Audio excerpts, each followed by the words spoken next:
할렐루야. 오늘 이 부에 오신 여러분들 주의로 환영하고 축복합니다. 또 우리 온라인으로 들어오시고 방송으로 들어오신 모든 분들도 주의로 환영합니다.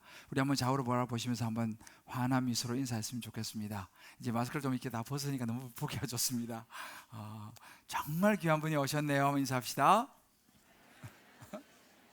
네, 이렇게 교회에서 뵈니까 더 좋습니다. 인사할까요? 할렐루야. 그래요. 이렇게 다들 예쁜 얼굴들을 또 볼 수 있으니까 너무너무 좋은 것 같습니다. 이제 다시 야고보서로 돌아왔는데요. 우리가 이제 야고보서 1장을 지금 보고 있는데, 야고보서 1장은 우리의 믿음을 증명하는 부분에 대한 부분들을 나누고 있습니다. 예수 믿으면 진짜 예수 믿는 거 확실한 거 맞나? 어떻게 알 수 있냐? 그 믿음 확실하냐? 뭐 이런 이제 내용인데요. 그래서 첫 부분에 보면 이제 우리가 우리 믿음을 증명하는 것이 시련을 통한 인내를 하는 걸 보면은 이 사람이 제대로 믿는 사람이구나를 알 수 있다는 부분을 나누었고, 또 우리가 살아가는 세상에 여러 많은 유혹이 있잖아요. 그런 유혹에서 우리가 승리하는 걸 보면 이 사람 정말 믿음이 진짜구나를 알 수 있다. 이제 그런 부분을 나누었고요. 이제 오늘부터 이제 1장 마지막까지는 정말 우리가 믿음이 있다고 한다면 하나님께서 우리에게 말씀하신 이 말씀에 대해서 우리 성도인 나가 어떻게 적절하게 반응을 보이느냐, 이것을 보면은 이 사람 진짜 믿음이다를 알 수 있다라고 하는 이런 이제 부분들에 대해서 이제 나누게 됩니다. 특별히 오늘 주제는 분노인데요. 사실은 이 주제는 저에게도 굉장히 부담스러운 주제입니다. 목사가 설교를 할 때 이런저런 많은 부담이 있지만 저도 이런 부분에서 자유롭지 않은 이런 주제를 다룰 때는 굉장히 제가 부담이 돼요. 그렇지만 목사니까 운명이라 생각하고 근데 제가 이제 이 말씀을 준비하고 자료를 보면서 유명한 종교개혁자 마틴 루터가 그런 이야기를 했습니다. 자신의 변덕스러운 분노의 문제와 거기서 파생되는 죄책감, 공포, 우울감의 문제를 고치기 위해 오랜 기간 싸웠다라는 고백을 제가 읽으면서 굉장히 위로가 됐어요. 이렇게 굉장한 마틴 루터도 이 분노의 문제 때문에 참 많은 시간을 싸우고 힘들었구나, 굉장히 위로가 됐는데요. 여러분, 기독교 역사에 1500년 이상 내려온 죽음에 이르는 7가지 죄라고 하는 항목이 있습니다. 원래 이게 4세기 이집트 사막에 수도사로 있었던 에바그리우스라고 하는 이 수도사가 후배 수도사들을 가르치기 위해서 이제 준비했던 그런 내용인데요. 이것이 어찌 보면 죄의 뿌리라고도 말할 수 있는 7가지 죽음에 이르는 죄를 이야기합니다. 그 7가지가 뭔지를 우리가 쭉 잠깐 보면요. 교만, 시기, 분노, 나태, 탐욕, 탐식, 정욕, 이 7가지를 죽음에 이르는 죄다라고 이야기를 합니다. 이게 이제 1500년 정도 전에 이제 이미 이야기되었던 내용인데요. 그러면 우리가 지금 21세기를 살고 있지 않습니까? 그럼 우리가 살고 있는 이 시대에는 이런 7가지 죄와 우리는 무관하냐라는 거예요. 그건 뭐 옛날 이야기지 라고 말할 수 있느냐는 것입니다. 그러나 가만히 보게 되면 사실 이 7가지는 지금 현대를 살아가는 우리 안에도 여전히 존재해서 이런 죄들이 우리를 유혹해서 넘어뜨리고 또 우리의 공동체를 흔들고 파괴하는 굉장한 힘을 가진, 우리가 항상 경계하고 피하고 벗어야 할 죄의 항목들이라는 거예요. 오늘 이 야고보 사도는 이 믿음의 도전을 이야기하면서 이 중에 세 번째, 이 분노라고 하는 우리가 다스려야 될 악이라고 말하는 이 분노, 다른 말로 성내는 것에 대해서 이제 언급을 하고 있습니다. 자, 여러분, 그러면 우리가 분노, 무조건 분노는 죄다, 화를 내는 건 무조건 죄다 라고 단정할 수는 없습니다. 왜냐하면 이 분노라고 하는 것도요, 하나님이 우리 인간에게 주신 감정 중에 하나예요. 성경에 보면 하나님도 진노하시는 것이 많이 나와요. 하나님도 화를 내세요. 예수님도 마찬가지로 화를 내시는 장면이 나옵니다. 성전에 들어가셔가지고 성전에서 막 장사하는 사람들을 상을 둘러 엎으시는 그런 모습이 나옵니다. 이것도 분노죠. 화를 내는 거죠. 그러나 이것을 가리켜 우리는 선한 분노다, 이렇게 이제 이야기를 할 수 있습니다. 아마 여러분들 중에서 목사님 저는 화 같은 거 잘 안 내는데요, 저는 뭐 화가 잘 안 나요 라고 말씀하신 분이 혹시 주변에 계시다면 그런 분들은 확실한 것은 사람이 아닐 경우가 많습니다. 화가 안 난다. 또 그러다 전혀 분노 없이 사는 사람은 사람이 아니라 채소다, 뭐 이렇게. 강아지도 화를 낸다니까요. 분노라는 것은 이렇게 우리 인간 안에 딱 자리를 잡고 있는 것이 분노입니다. 그리고 지렁이도 밟으면 꿈틀한다 그러지 않습니까?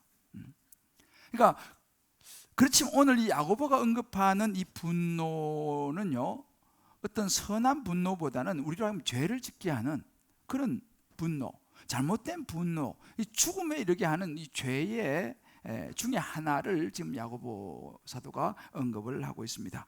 제가 이 한 리서치를 보니까요, 이 여자는 일주일에 한 3번 정도 분노를 폭발한다 그래요.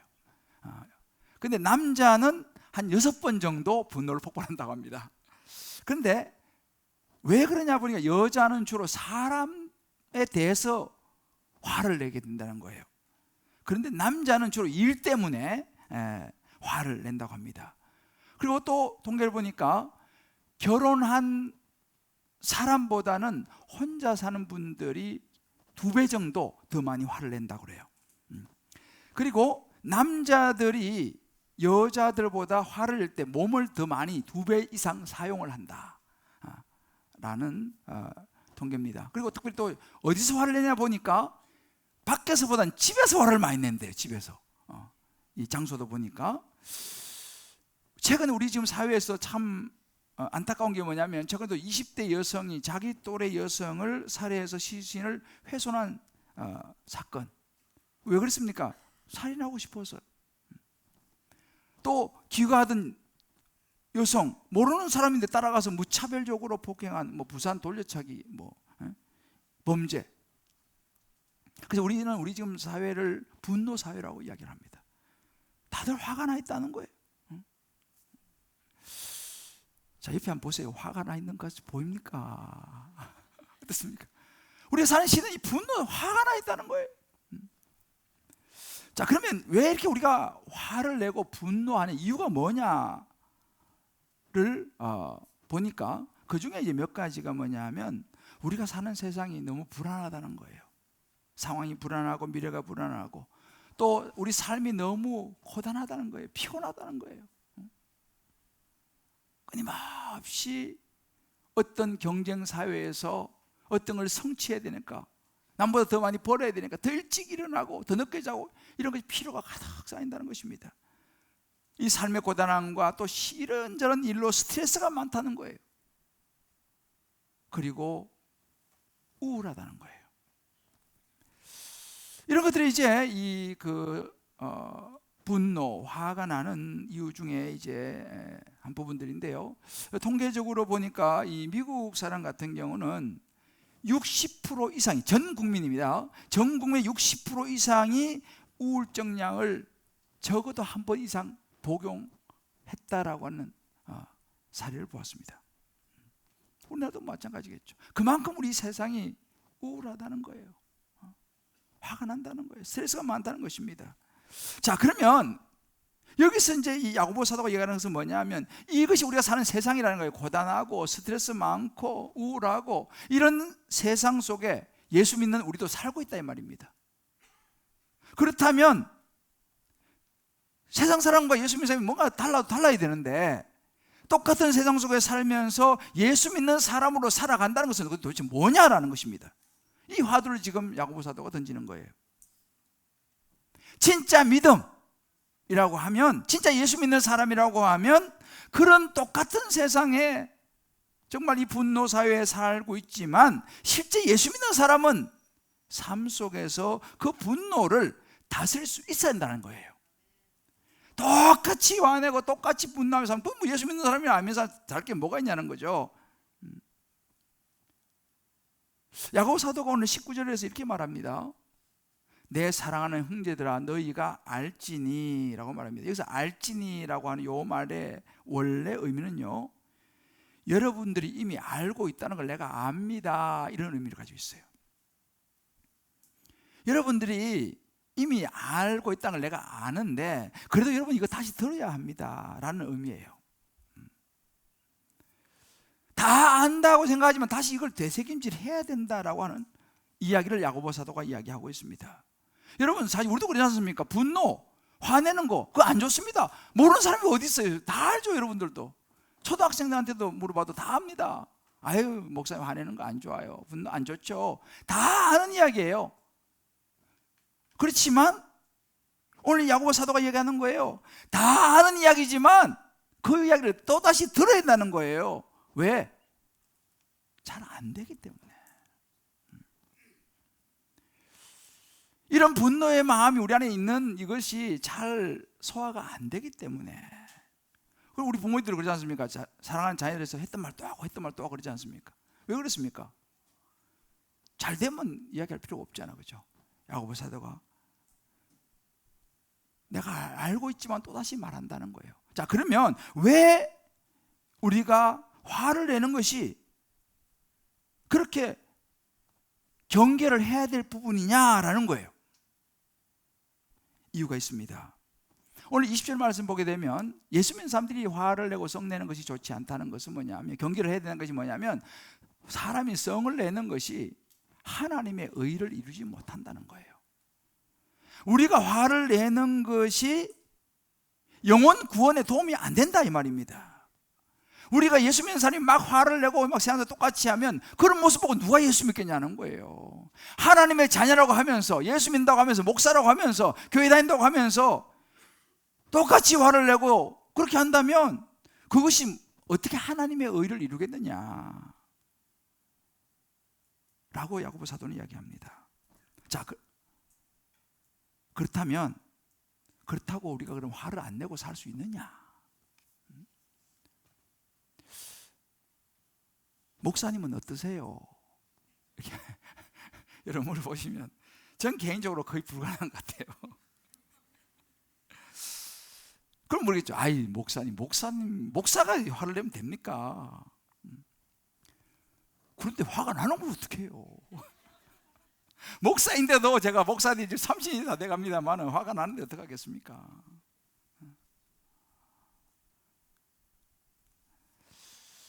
자, 그럼 어떻게 되냐는 거예요.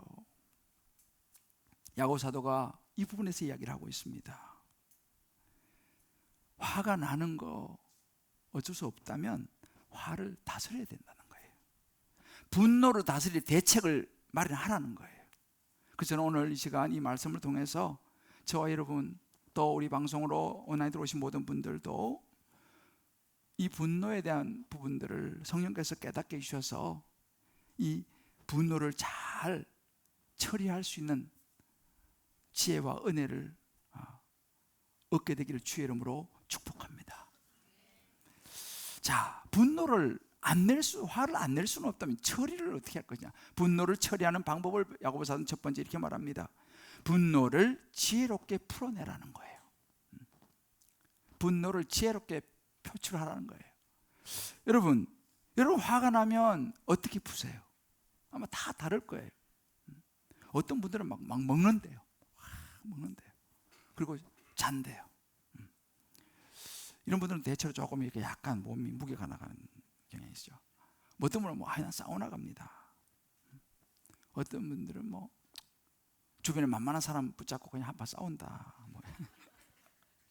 여러 가지. 이제 우리가 여러 가지 있을 수 있습니다만은 집에서나 직장에서나 여러 관계 속에서 중요한 것은 내 안에 있는 이 분노를 어떻게 내가 다스릴 것이냐에 대해서 심사숙고하면서 대책을 마련해야 한다는 거예요. 왜? 우리 예수 믿는 사람이니까. 목사님처럼 도저히 분노 조절을 못하겠어요. 저는 불가능해요 라고 말해서는 안 된다는 거예요. 왜요? 빌보서 4장 13절에 그렇게 말씀하잖아요. 네 힘으로 안 되지만 너에게 능력 주신 자 안에서 네가 모든 걸 할 수 있다. 할렐루야. 네 힘으로 안 되지만 하나님 도우시면 된다라고 이야기하는 거예요. 그러니까 우리가 안 돼요, 저는요 도저히 이렇게 할 게 아니라 주님이 은혜 주시고 능력 주시면 저도 됩니다 라고 선포할 수 있는 저와 여러분 되시기를 주의 이름으로 축복합니다. 근데 우리가 화가 나면요 자꾸만 다른 사람으로 탓으로 돌리는 그런 경향이 많이 있어요. 저도 마찬가지로. 또 우리가 보면 주변에 성질 돋구는 사람 있잖아요. 그죠? 근데 가만히 보면요 분노는 선택이에요. 물론 분노하게 화를 내게 만드는 요소들이 있지만 결국 마지막은 죄도 그래요. 마지막은 자기 선택입니다. 내가 선택하는 거예요. 화를 내는 것도요. 왜냐하면 보세요, 잠언 29장 11절 말씀에 이런 구절이 있습니다. 어리석은 자는 자기의 도를 다 드러내지만 지혜로운 자는 그것을 억제한다 그랬어요. 컨트롤하는 거예요. 정말 지혜로운 사람은요 자기가 화가 나고 분노가 일어날 때 그거를 컨트롤한다는 거예요. 자, 우리 옆에 분에게 한번 물어보세요. 우리는 어리석은 자입니까? 지혜로운 사람입니까? 있는 대로 막 표출해버린 사람은, 막 내버린 사람은 이거 어리석은 자고, 그걸 잘 컨트롤하고 억제하는 사람은 지혜로운 사람이다라고 말하는 거죠. 야고보 사도는 이것을 어떻게 표현하냐면 19절에 듣기는 속히하고 말하기는 더디하고 썩내기도 더디하라. 우리말로 더디하라, 더디하라 두 번 나오잖아요. 이게 천천히 의미가 있어요. 그러니까 우리가 화가 날 때도 이 분노도 조금 템포를 늦추고 천천히 다스리면서 무엇보다 이 분노를 좀 분석할 필요가 있다는 거예요. 사실 화를 내는 그 모습이 우리 모습이라는 거예요. 그게 내 모습이라는 거죠. 자, 그러면 우리가 여기서 화가 날 때, 이 분노가 일어날 때에 던져야 되는 세 가지 질문들을 이야기합니다. 자, 화가 막 날 때 던져야 되는 첫 번째 질문이 뭐냐? 왜 내가 화를 내고 있나? 이 생각을 해야 되는 거예요. 내가 왜 이렇게 화를 내고 있지? 두 번째, 내가 화를 내서 얻는 게 도대체 뭐냐라는 거예요. 내가 막 불같이 화를 내고 막 고함을 지르고 해가지고 나한테 무슨 유익이 있느냐라는 거예요. 상대방에게 무슨 유익이 있느냐는 것입니다. 세 번째, 이 분노, 화를 어떻게 내가 조절하면 될까를 생각해야 한다는 거예요. 제가 이 말씀 노트에 자세히 적어놨어요. 여러분들 꼭 이거 오늘 가져가서 한번 생각해 보세요. 화가 날 때 던져야 되는 세 가지 질문입니다. 왜 내가 화를 내고 있지? 내가 지금 화를 낸다고 해서 이것이 나한테 어떤 유익이 되는가? 이거 어떻게 하면 내가 조절할 것인가? 근데 우리가 이 화를 내는 것이 이 선한 분노도 있지 않습니까? 그러나 이 화를 내는 것이 죄로 연결되어지는 것이 문제라는 거죠. 그리고 우리 성경에 보면 화를 내되 노를 말하되 해질 때까지는 가져가지 마라 이렇게 말하는 거예요. 다시 말하면 이 화가 나는 것을 죄로 연결시키지는 마라 이 말입니다. 다시 말하면 우리가 이 분노가 죄가 되지 않도록 하는 데 있어서는 이 분노를 적절하게 풀어내야 되는 거예요. 해결해야 한다는 사실입니다. 자, 그럼 어떻게 해결하느냐? 이것이 다른 말로 분노를 표출해야 한다는 사실이에요.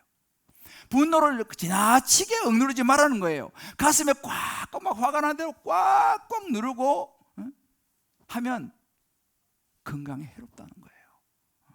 어떤 사람은 또 화가 막 엄청 나는데도 불구하고 안 그런 척, 화가 안 나는 척 자꾸 그렇게 하는 습관을 기르고 화가 나면도 나는 화 안 내 이런 식으로 자꾸만 부정적으로 우리 자신의 마음을 억누르면요 절대로 우울증 걸립니다. 우울증 걸린다는 거예요. 자꾸 누르고 안 그런 척하고 계속 누르니까 이것이 속에서 골마가지고 우울증이 걸린다는 것입니다. 이거 의학적으로 얘기하는 거예요. 자, 그러면 그렇다고 또 이 화를 막 쏟아내면 더 큰 상처와 더 큰 화를 불러와요. 우리도 뭐 이렇게 하다가 그런 의도는 아니었는데 자꾸만 일 가지고 말다툼하다가 이게 엄청 그냥 커져버리지 않습니까? 후유증이 굉장히 큰 거예요. 나오는 대로 막 다 질러버리면은 그 순간에 좀 속이 시원할지 모르지만 후유증이 많고 상처 그로 인한 여러 가지 일이 많이 터져요. 근데 사람들은 계획마다 조금 다르지만 분노 게이지가 있다고 그래요. 그래서 이 연구 결과에 의하면요, 이 분노라는 것은요 더 큰 분노를 낳는다는 거예요. 우리가 격분을 하지 않습니까? 화를 내지 않습니까? 근데 화를 좀 내기 시작하면 점점 더 화가 난다는 거예요. 이건 의학적 연구 결과입니다. 그래서 화를 내는 사람은 자꾸 더 화를 낸다는 거예요. 이게 이제 안 좋은 습관이 돼가지고 점점 화를 내는 사람들은 더 많이 화를 낼 수밖에 없다. 더 관계가 더 악화된다는 거예요. 왜 그렇습니까? 우리 안에는 이 죄성이 있기 때문에, 인간의 타락한 본성이 있기 때문에 화를 내고 하는 것은 점점 커진다는 거예요. 그래서 잠언 15장 1절에 이렇게 말합니다. 유순한 대답은 분노를 쉬게 하지만 과격한 말은 노를 격동시킨다는 거예요. 화는 내면 낼수록 더 커진다는 것입니다. 여러분, 화내는 것도 그래서 습관이에요. 자, 그렇다면 이걸 표출을 해야 되는데 가장 좋은 표출하는 방법이 뭐냐라는 거예요. 그러면 있는데 다 지을 수도 없고 이 분노를 다루어야 되는데, 성경은 우리에게 가르치는 것이 뭐냐면, 분노를 다루는 중요한 것은 뭐냐면 분노를 솔직하게 이야기하라는 거예요. 나 지금 너무 화가 난다 라고 이야기하라는 거예요. 화를 내라는 게 아닙니다. 화가 난다라는 자기의 상태를 인정하라는 거예요. 이게 성내기를 더디한다라는 것입니다. 이게 뭐예요? 분노를 다스리는 거예요. 안 나는 척, 아닌 척이 아니라 나 지금 너무너무 화가 난다라고 이야기를 해야 한다는 것입니다. 실제로 보면요, 성경에 보면 이 화내는 이런 인물들이 많이 나와요. 대표적으로 다윗이 대표적인 사람 중에 한 사람인데, 다윗이 있잖아요. 보세요. 다윗이 이제 아비가일과 이 나발이라고 하는 사람의 포도원을 사람을 보내서 도와줍니다. 추수 때 되면 좀 자기들이 도움을 받으려고 잘 도와줘가지고 이제 잘 농사를 잘 졌는데, 그 사람을 좀 보냈는데, 그 나발이라는 사람이, 이름이 나발이에요. 한 칼에 딱 잘라버린 거예요. 다윗이 누구냐? 난 모른다. 이렇게 나오는 거예요. 다윗이 완전히 열받았죠. 400명을 이끌고 갑니다. 그런데 자세히 사무엘상 25장을 보면요, 다윗이 물론 이제 아비가일을 만나가지고 아비가일이 그 분노를 풀어줘요, 이 지혜롭게. 그런데 그 과정에 보면 다윗이 이야기를 해요. 자기 사람들한테 내가 말이야 이거 말이 되냐 하고 자기의 그 화나는 걸 이렇게 이야기하는 장면이 나옵니다. 그 이야기를 하는 그 끝무렵에 아비가일이 딱 등장해서 이야기를 좀 잘 지혜롭게 해서 이제 이 분노가 풀어지는 건데요. 자, 그리고 보면 이 분노, 이 화를 잘 이렇게 다스리는 길은 뭐냐면 이거를 나누는 거예요. 어디서? 소그룹입니다. 우리 교회는 이걸 다락방이라고 그래요. 하나님 말씀 안에서 내가 화나는 이 부분을, 화를 내는 게 아니고 내가 화가 난다라는 이야기를 하는 거예요. 입으로 이야기를 해야 됩니다. 그래야지 이것이 속에 쌓이질 않아요. 어디서 하겠습니까? 세상 사람들은 나가가지고 한 잔 마시면서 막 하고 막 다른 걸로 풀지만 그래도 또 죄를 짓는 거잖아요. 예수 믿는 사람은 그게 아니라 하나님 말씀 안에서 이 소그룹, 이 다락방에 가가지고 내 이런 이야기들을 나누어야 한다는 겁니다. 그럴 때 이 우리의 분노가 다스려질 수 있다 이 말이에요. 그래서 부부도 마찬가지예요. 부부 싸움을 엄청 하고 싶은 사람은 다락방 가셔야 돼요. 다락방 가서 거기서는 분노를 표출해야 되는 거예요. 왜? 사람들이 많이 있는 데서. 두 사람끼리 계속 싸우면 그건 해결은 점점 커집니다. 그래서 사실 내가 왜 자꾸 속으로 다락방을 강조하냐면 이것이 우리가 예수 믿는 사람으로 살아가는데 실제적인 이야기이기 때문에 그래요. 그래서 이런 분노에 대한 이런 부분들을 세상에 가져가지 말고 다른 걸로 해결하지 말고 다락방 소그룹에 가가지고 이런 이야기를 서로 하는 거예요.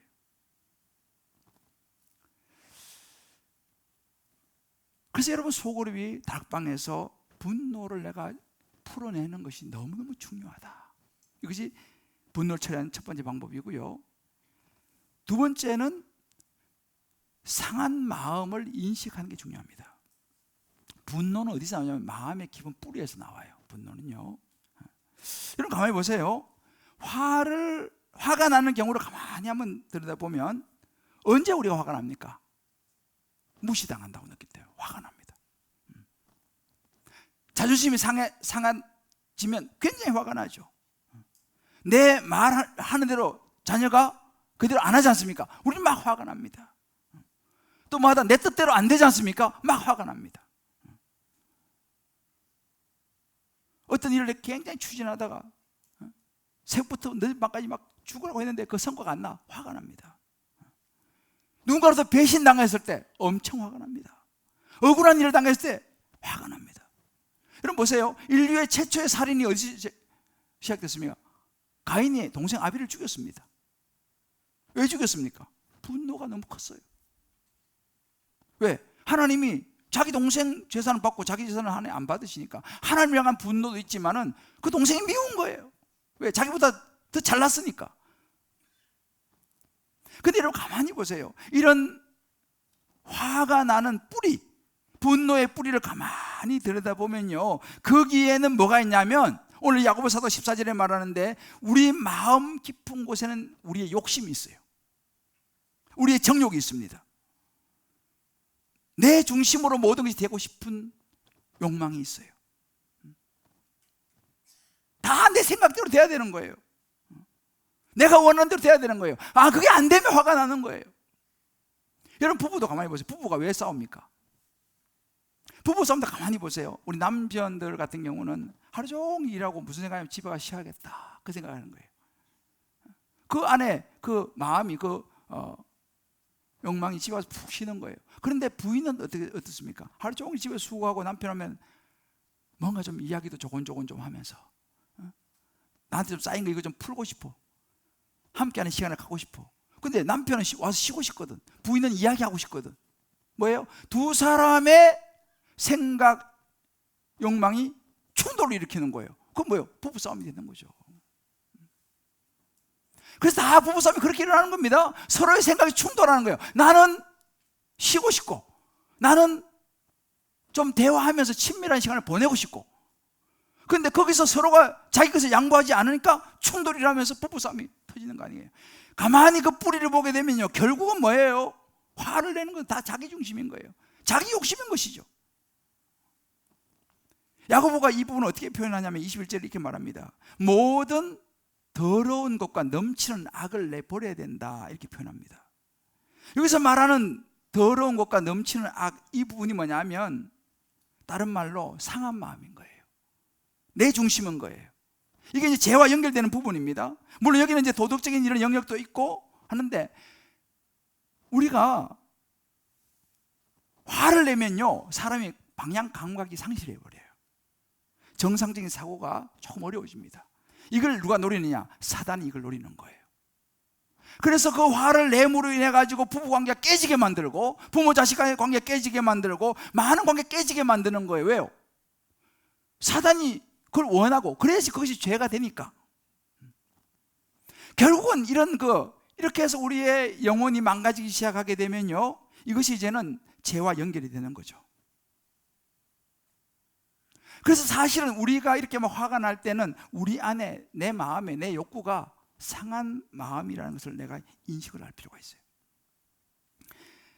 최근에 이 보건복지부에서 이런 발표를 했어요. 일반 폭력이잖아요. 남성이 여성보다 폭력이 4.3배 많다 이렇게 발표를 했어요. 우리 남자들. 아동학대 가해자를 발표했는데 83.7%가 부모로 나왔습니다. 이게 바로 더러운 것, 넘치는 악인 거예요. 여러분, 우리가 있잖아요, 아무리 화가 나도 폭력을 하면 안 되는 거죠.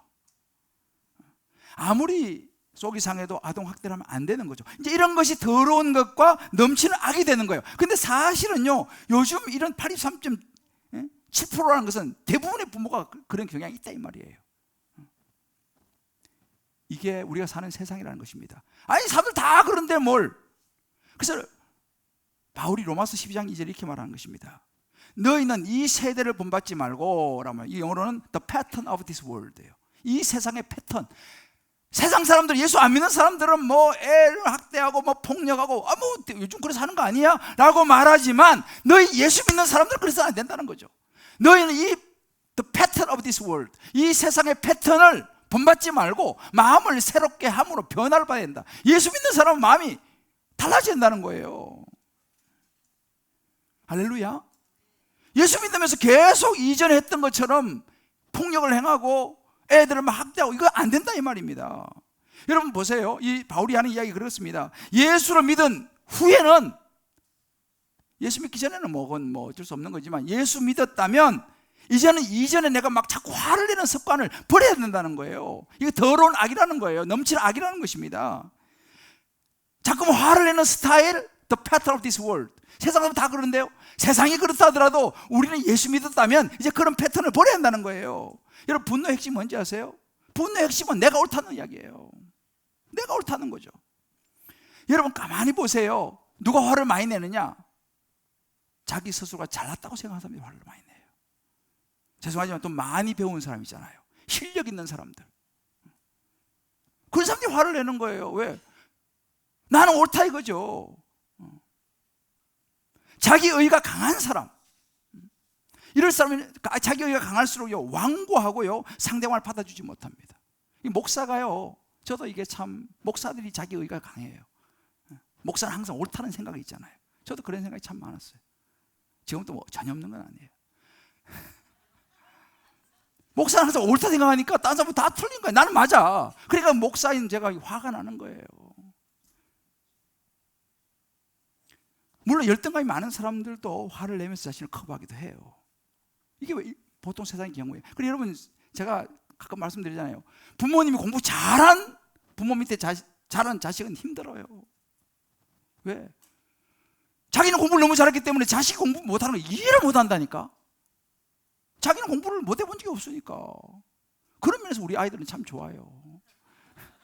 나는 충분히 이해하거든. 저는 나는 우리 아이들 뭐 공부하는 거 충분히 이해가 돼요.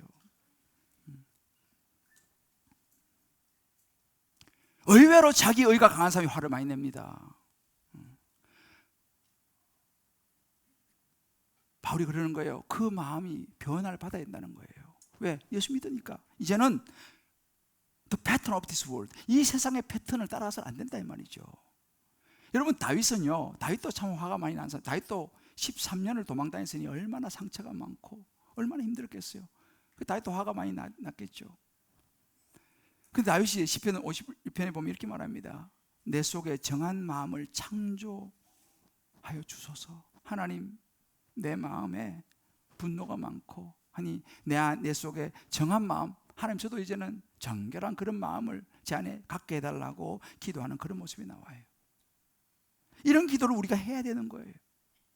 저와 여러분이 하나님 앞에 우리의 이 분노의 마음이 넘치는 더러운 것을 벗어버리고 이제 예수 믿는 사람으로서 하나님 정한 마음을 주여 주시옵소서 기도할 수 있게 되기를 주의 이름으로 축복합니다.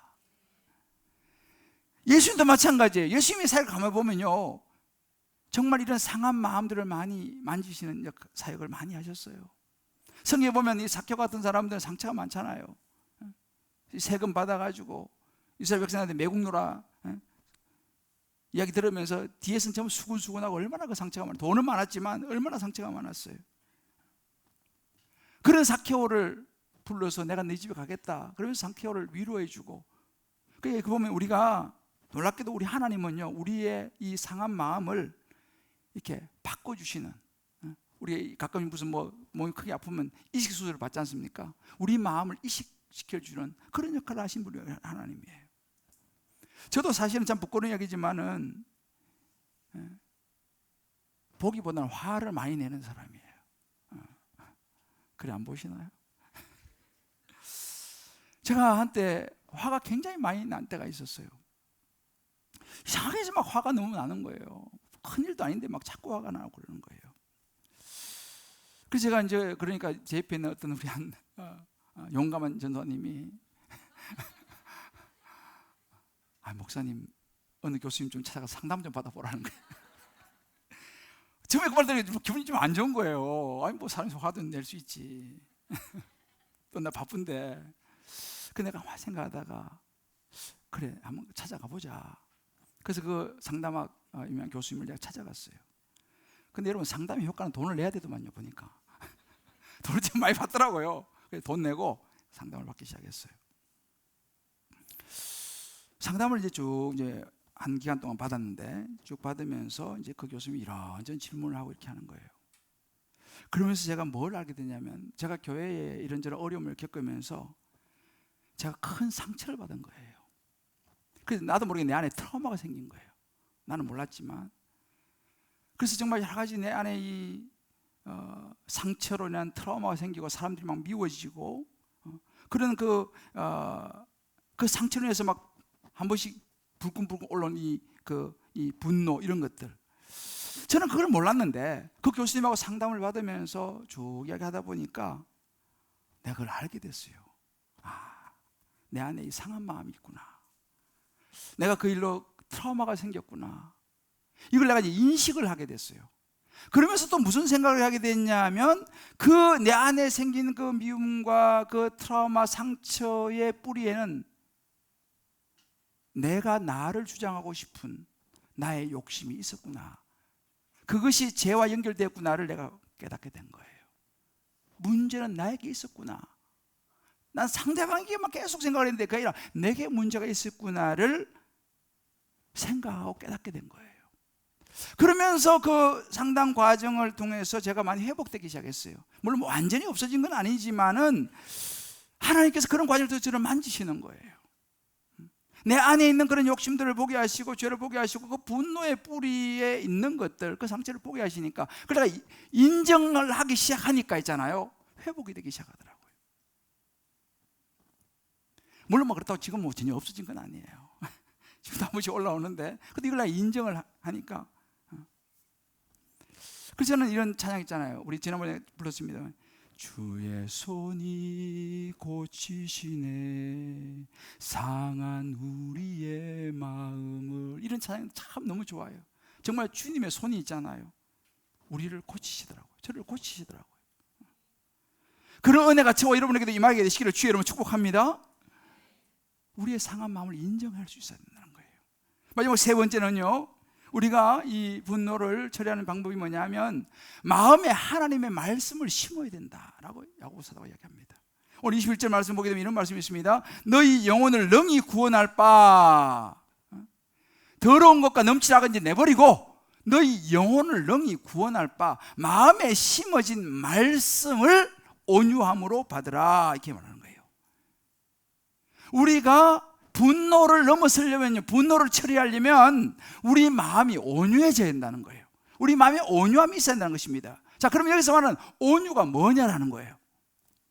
이 온유라고 하는 단어는 예수님께서 산상수훈에 마태복음 5장 5절에 보면 이 온유한 자는 복이 있나니, 이렇게 그 온유하고 같은 단어예요. 여기서 온유는.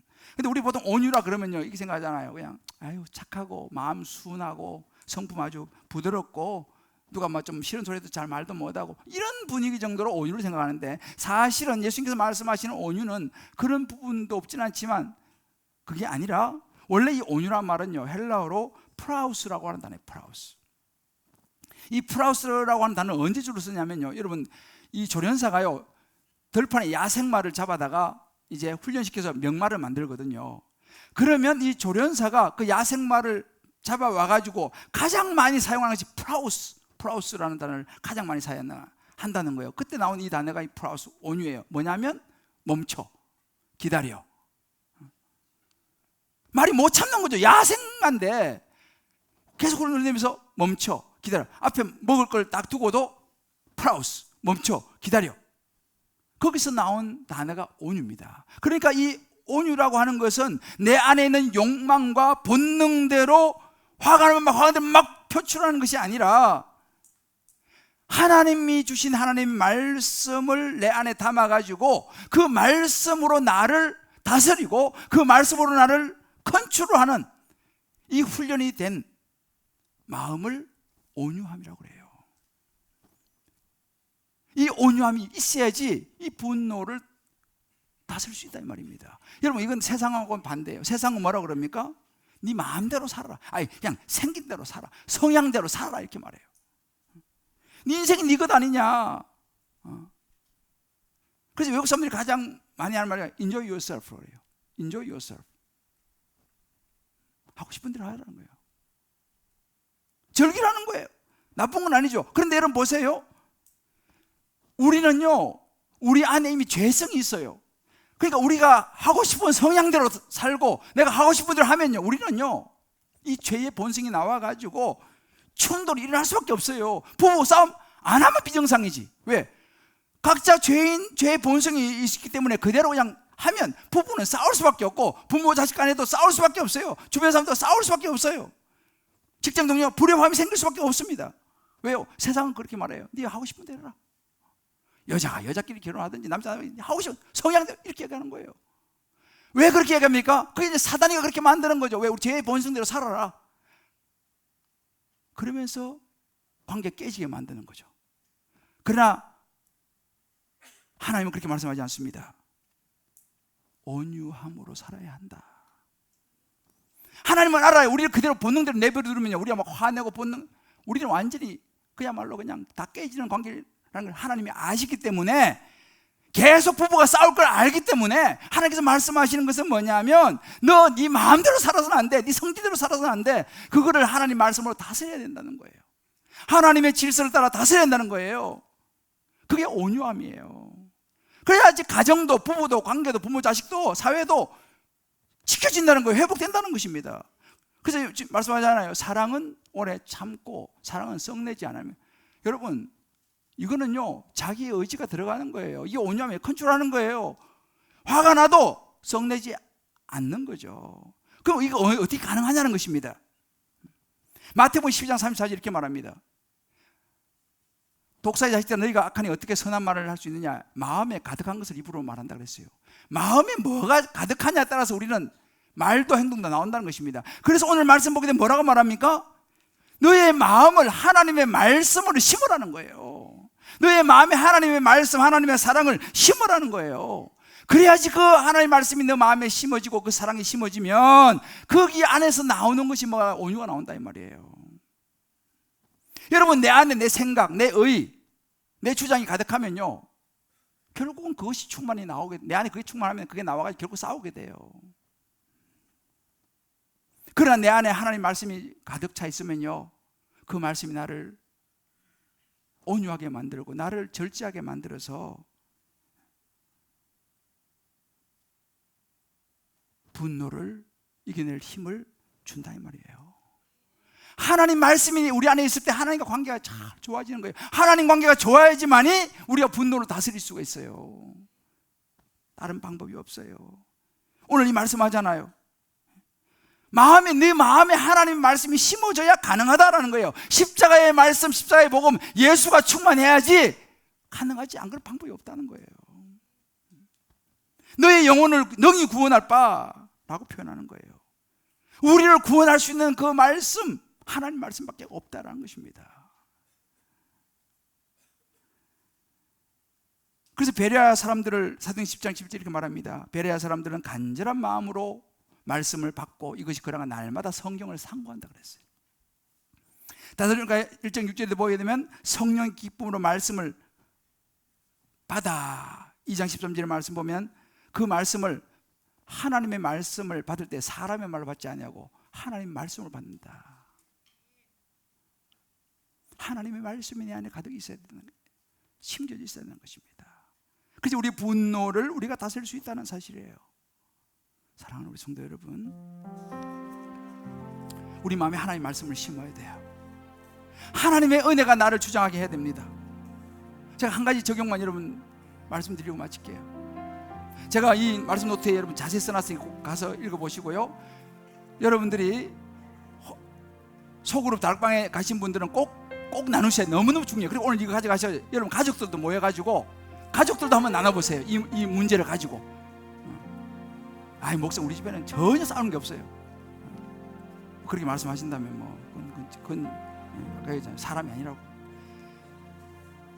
가족들을 이거 가지고 가족들 한번 나눠보시고 다락방에 나눠보시고, 그래서 여러분들이 소그룹 다락방에 없는 분들은요 들어가라고 말씀드리는 거예요. 여러분 안 잡아먹어요. 나누어야 돼요. 분노를 표출하는 방법이니까. 근데 한 가지만 제가 말씀드릴게요. 이제 여러분들 아침에 딱 일어나자마자 있잖아요, 스마트폰, 신문, 뉴스, TV, 인터넷 켜지 마세요. 눈을 딱 뜨자마자 적어도 5분은 여러분의 영혼을 하나님의 음성을 듣는 데 사용하시길 바라요. 하나님 말씀을 먼저 듣는 데 사용하시길 바라요. 밤새 그냥 사건 사고가 먼저 들어오면 우리 영이 맑아질 수가 없어요. 딱 눈 뜨자마자 적어도 5분은 여러분들이 하나님 말씀을 읽고 잠깐 기도하는 시간을 꼭 보내시길 바랍니다. 하나님, 내 영혼을 소생시키시고 오늘도 내가 여러 가지 많은 일들 속에서 내가 온유함으로 화 좀 덜 내고 온유함으로 내가 예수 믿는 사람답게 살게 해주십시오. 그렇게 기도를 하셔야 된다니까요. 그런 생활 습관 한번 길러보세요. 오늘부터 5분. 그리고 자기 전에도 마찬가지예요. 자기 전에 5분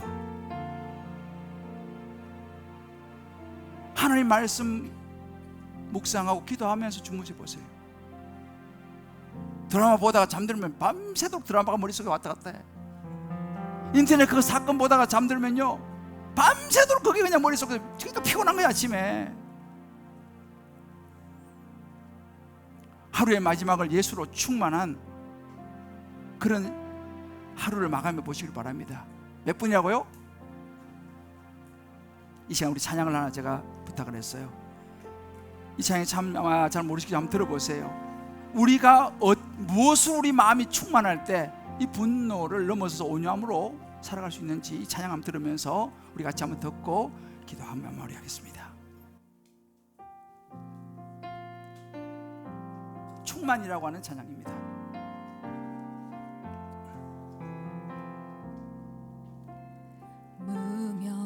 무명이어도 공허하지 않은 것을 예수 안에 난 만족함이라.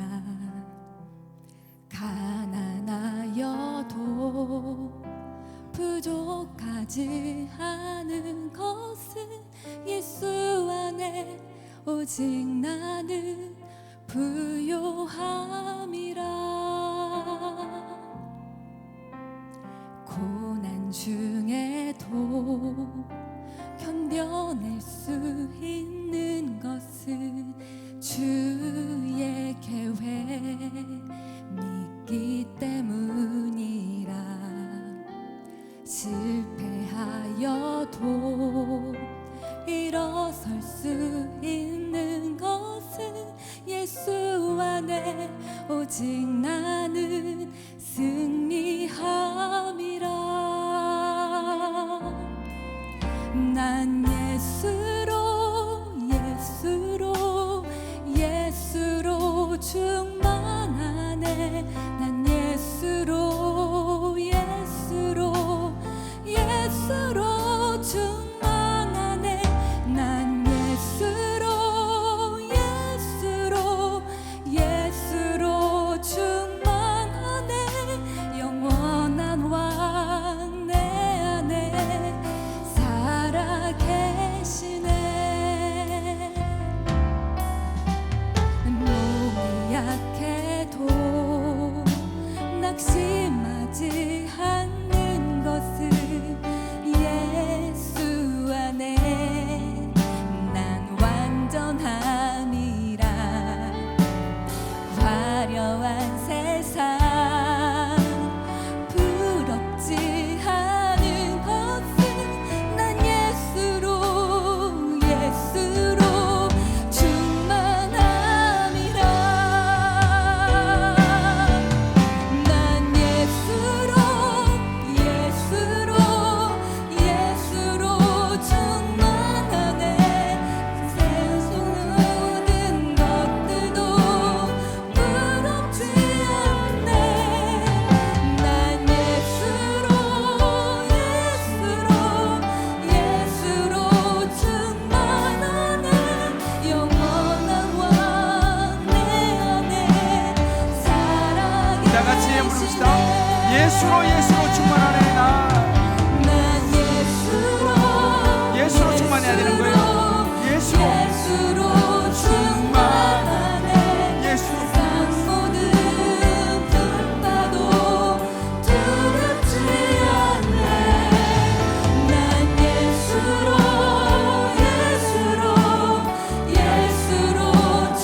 충만하네.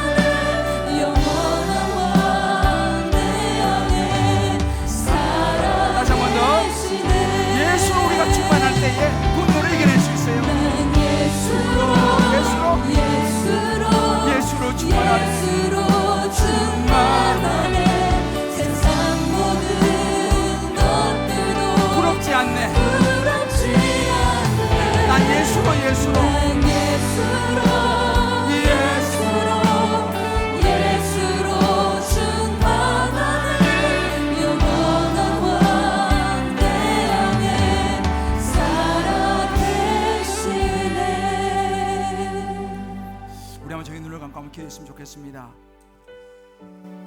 왜 우리가 화가 납니까? 누군가 나를 알아주지 않았어요. 때로는 비교적으로 너무 가난하였어요. 때로는 실패해서요. 때로는 몸이 약해서요. 때로는 화려한 세상에 비해서 내가 너무 초라해서요. 내 마음이 다 채워지지 않았어요. 세상이 그것이 나를 만족시켜주지 않았어요. 남편이 내 마음을 다 알아주지 않았어요. 아내가 다 알아주지 않았어요. 내 자녀가 내 마음대로 되지 않았어요. 부모가 마음에 들지 않았어요. 내 동료가 나를 힘들게 했어요. 여러 가지 우리는 화가 나는 이유가 있어요. 이길 수가 없어요.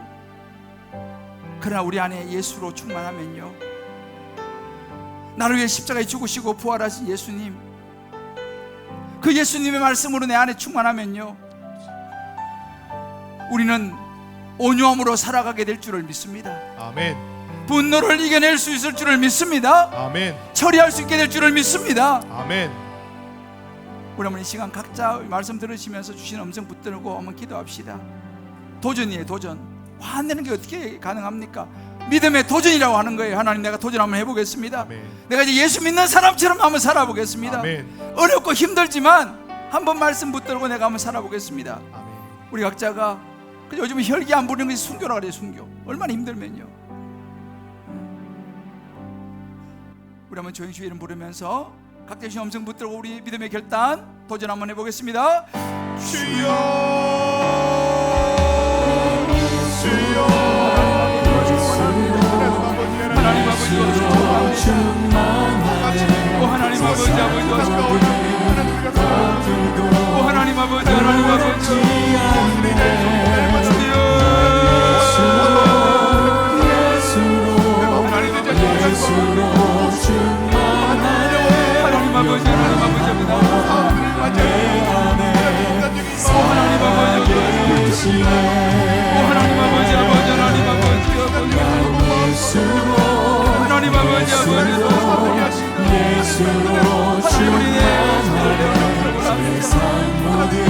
상한 마음을 인정하고 저의 우에 나누지 않네.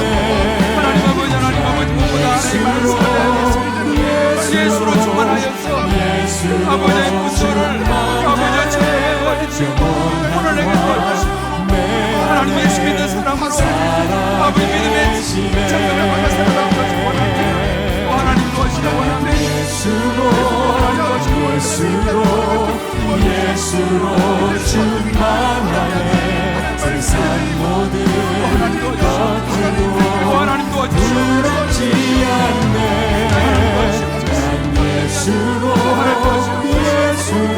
난 예수로 충만하네. 영원한 화 내 안에 살아계시네. 하나님 아버지, 이런저런 일로 화가 많이 나는 세상입니다.